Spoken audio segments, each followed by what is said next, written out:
Hello les amis, je vous retrouve pour une nouvelle vidéo sur le football français et la Coupe de France 2023-2024 et je vais vous présenter le match Amiens contre Montpellier. C'est un match qui a lieu ce samedi 6 janvier 2024 à 18 h pour le compte des 32e de finale de cette Coupe de France.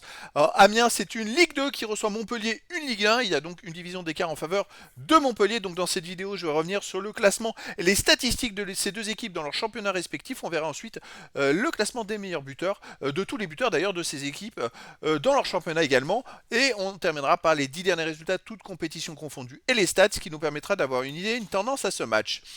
Alors donc, on commence par Amiens qui est donc 12e de Ligue 2 avec 25 points en 19 matchs, 6 victoires, 7 nuls, 6 défaites, 16 buts marqués, 20 buts encaissés, moins 4 de différence de but. Bon, ils sont dans le milieu du classement de la Ligue 2.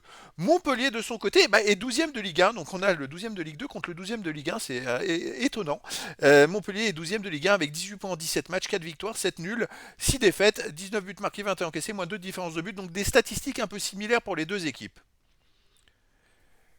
Au niveau des buteurs pour Amiens, on a Mafuta et Kakuta qui ont mis 4 buts en Ligue 2, Carole 3 buts, Lotet 3 buts, Touo et Gélin 1 but en Ligue 2.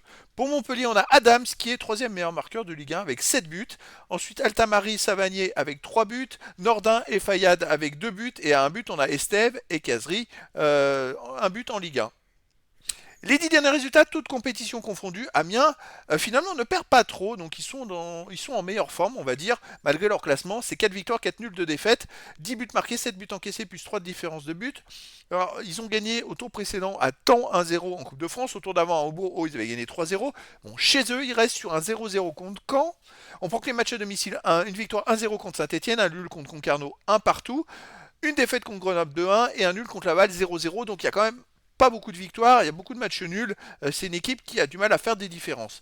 Montpellier, de son côté, sur les 10 derniers matchs, c'est l'inverse. C'est 2 victoires, 4 nuls, 4 défaites, 7 buts pour, 12 contre, moins 5 de différence de but.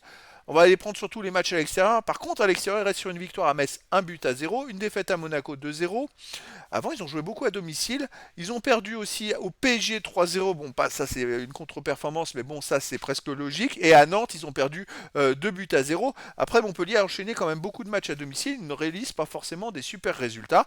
Mais voilà, donc on a en face à face deux équipes, une Ligue 2 et une Ligue 1. Amiens en Ligue 2, finalement, qui perd pas trop, mais qui a du mal à gagner parce qu'ils font beaucoup de matchs nuls. Et Montpellier en Ligue 1, qui reste quand même sur 3 matchs de suite sans défaite, avec une victoire à Metz, 1 but à 0. Et donc, ça va être un match, un duel très intéressant malgré le fait qu'il y ait une division d'écart. Donc, les amis, je vous donne rendez-vous ce samedi 6 janvier 2024 à 18 h pour le match de 32e de finale de la Coupe de France 2023-2024.